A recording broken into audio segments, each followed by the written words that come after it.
Գնացել էի պրակատով, որպեսզի գոնե նախագահի 23,000 մեզանից գողացել է մեր բակը վաճառել է։ 23,000 դոլար, 4 թվական, թաղապետ էր, մեր կենտրոնի թաղապետ էր, մեր բակը, մի տուն և 415 քառակուսի մետր հողը ինքը վաճառել է, ինքն է պատճառ, ինքն էր թաղապետը, ինքը գիտեր, որտեղ կարելի է թույլ օղակ խփել,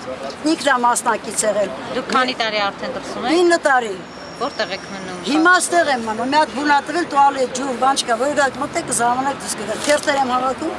տանում եմ օգտվում, չեք հասկանում, բարձրացնում։ Հիմա երեխաներ դրսում են 6 հոգի, անցյալ տարի չէին կարողանում վարձը տային, սեփականատեր, հողատեր եւ ըստ օրենքի ժառանգորդներ, սեփական դամարույով։ Հիմա դրսում են 6 հոգի փոքրիկ երեխաներ կան եւ տղաս որ ծանր վիճակում, երկու հետո կտեղափոխեմ Երևան հիվանդանոց պարկաստան։ Խոսացել եմ պրոֆեսորի հետ։ Իսկ Բեգլարյանի մոտ ինչ էի գնացել։ Գնացել էի, որպեսզի ասում էի նախագահան տուն ա տվել ինձ,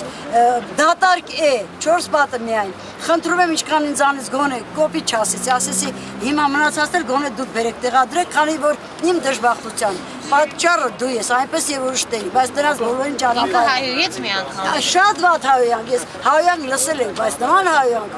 վայրամ չկա, որ ես գրեմ կամ ասեմ։ Հասկացաք, ինչ արեցիք դուք, հա։ Ոչ մի բան, ինչ պետք է ասել, այդպես խուլիգան, ինչ ասացի դու ես կատկինը, ոչ չի ցածրացնի։ Դե նկատին է ոստիկաններին դիմեք։ Բոլորին ասել եմ, նախագահն էլ գիտի։ Պաշտպանում եմ, նախագահն է պաշտպանում նրան։ Նա երես տվող, Գեղամյան Շողիկ, Հյուսային պողոտա, Լալայանց 29-ը։ Ունեմ 2 շենք եմ տվել 415 քառակուսի մետր հող, որից 120-ն եմ ուզում, իմ 2 երեխաների բաժինը։ Չեն տալիս, քաղաքապետը, ոնց որ թե զայնազուր կա, չի կարողանում գոնե գնասի պարոն նախագահ, շողի հետ ինչ անենք, ընտանիքը դրսում են։ Դրա համար են վառված ասում։ Գնացեք, վզից բռնեք Գագիկ Բեգլարյանին։ Դա է գազանը, ամեն րոպե նախագահի մոտ է։